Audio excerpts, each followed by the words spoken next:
Hello everybody, this is your English teacher speaking, and this is my new lesson on the life of William Shakespeare, England's genius, also called the Bard. What does this word mean? Okay, let's say Bard means an incredible poet, recognized by everybody. Okay, so Bard means incredible and best poet. Okay, William Shakespeare, of course, lived during Elizabeth I's reign. As a matter of fact, he was born in 1564 and died in 1616. Let's meet him. Right. So, first of all, a question. Why do we study Shakespeare? Why does everybody study Shakespeare everywhere in the world? Well, there are lots of reasons. Because his plays are the greatest literary texts of all times. Because they express a profound knowledge of human behavior.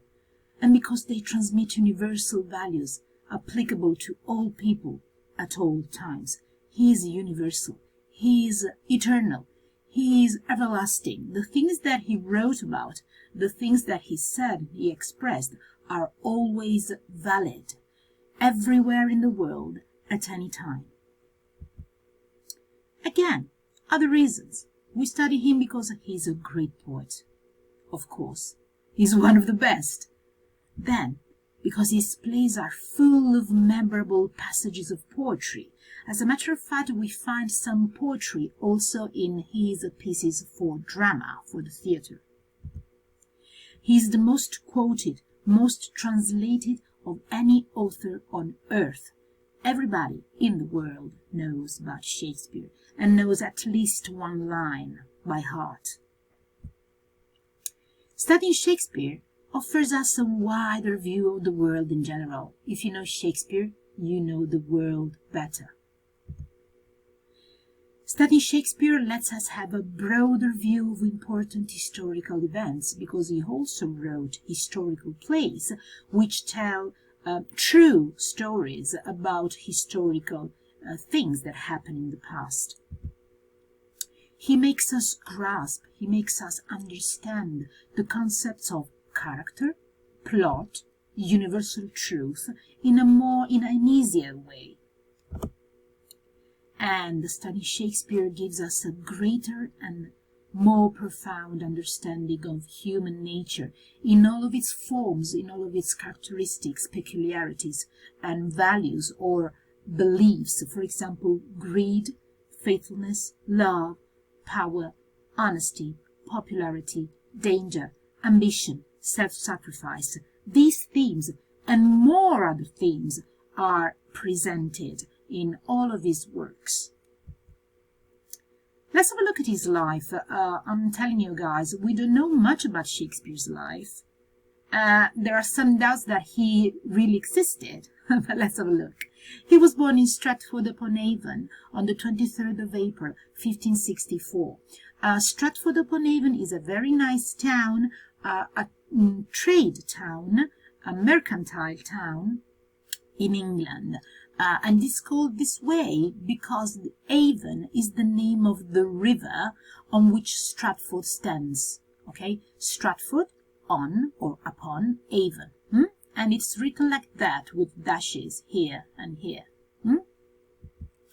He went to school, of course. He attended the local grammar school from the age of 7 to the age of 13. We don't think that he went on studying. He didn't go to university, and we doubt that he continued his studies after he was 13 years old.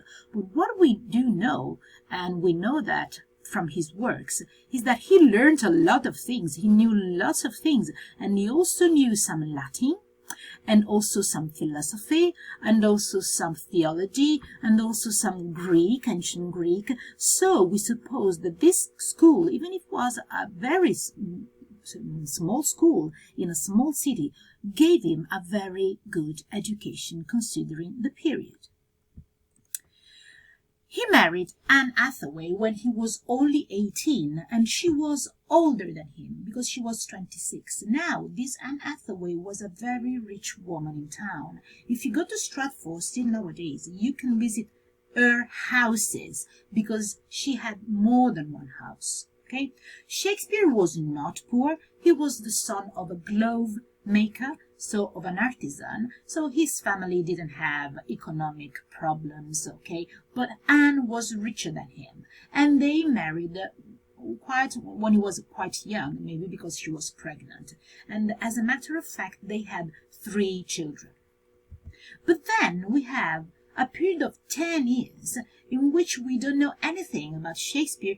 We lose his traces, and these are called the missing years.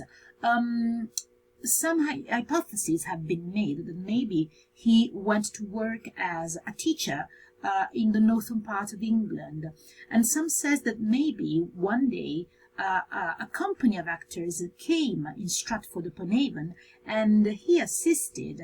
He saw one of the plays that the company performed, and he immediately fell in love with drama. And some critics say that maybe he just escaped from Stratford, following this company around the nation. But we are not very sure about that. We just know that in 1592 we find Shakespeare in London. We have traces of him in London, where he started to work as an actor and also a playwright. The word playwright means a person who writes dramas, who writes things for the theatre. He was supported by a private patron, a mecenate, the Earl of Southampton, a very rich nobleman who lived in the court of the Queen. And so we know that he had very important friends at court. Now, also about Shakespeare's life. See these 2 pictures? I think you know what they are, because here on the left, and it is also written, you have the Globe Theatre, and here on the right you have another picture of a typical Elizabethan playhouse. Okay, they had a very different shape from today's theatres. Okay, they were typical of that period. Let's have a look.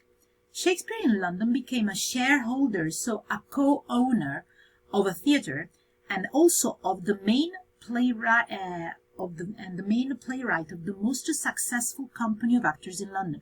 I told you before, he was an actor, he was part of a company, and he became the man who wrote for the company, and while being an actor himself. And this company was called the Lord Chamberlain's Men, and was an important actor company in London at that time. This company built the Globe Theatre. Okay, so the very famous Globe Theatre. Now we have a reproduction, a copy of the real Globe in London.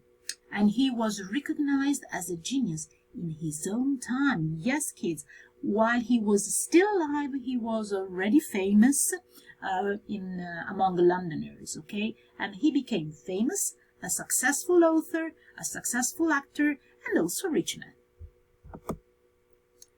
In 1610, he retired from the theatre. He was satisfied with his career, rich enough, and went back to his hometown. So he went back to Stratford-upon-Avon, being a very rich man.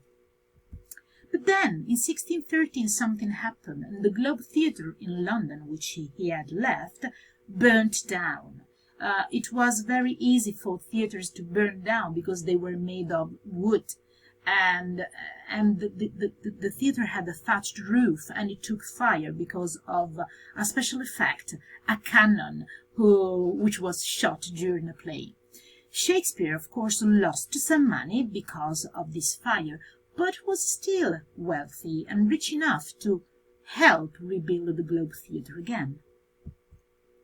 He died in 1660, near his birthday, on April the 23rd. We are not very sure about the date precisely, but we know that he was just 52, which is not a very bad age, considering the period. When you were 52, you were already considered quite old, not like now. But okay, and we don't know why he died. If he had an illness, we don't have much information about that.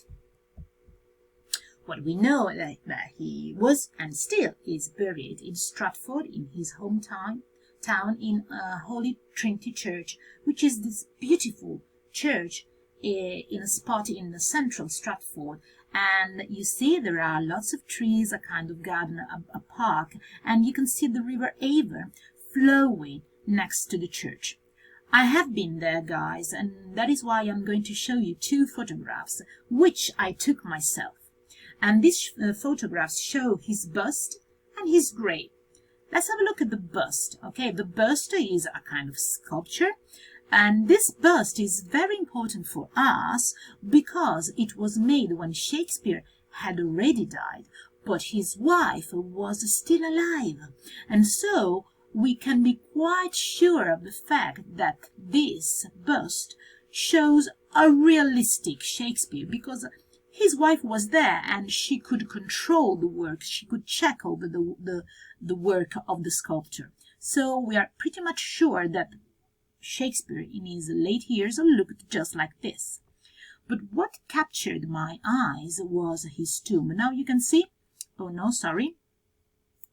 Now as you can see, this tomb is a very simple one because it's just a tombstone on the floor of the church. Okay, as you can see there is a carpet, and this is near the most important altar, the central altar in the church.